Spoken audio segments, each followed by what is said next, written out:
It's me once again talking about the people on the left who continue to blame everything on Joe Biden and don't seem to give a shit about what Trump is doing.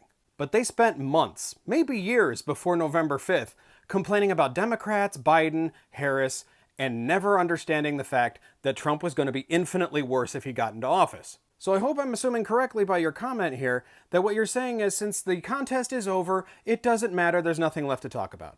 That's incorrect, because people need to learn from their mistakes.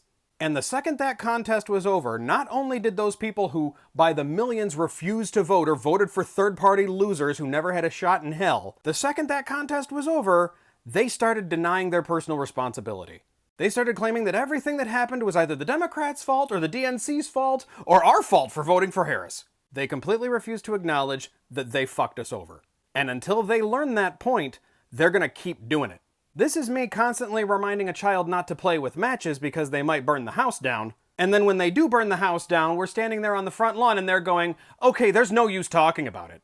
In fact, my entire We Told You So series is to not only educate the MAGA, who obviously don't care, but the people on the far left who refuse to vote, that yes, the entire time we were not just fear-mongering, we were entirely correct about every horrible thing Trump was going to do.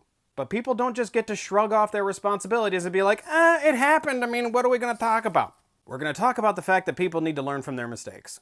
Because obviously people haven't learned, because even though people voted for Jill Stein in 2016, they voted for her again.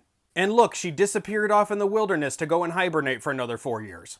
Most of us are really sick of pointing out the facts of the situation and the nuance of the big picture, and too many people just blatantly ignoring it and pretending they didn't do what they did.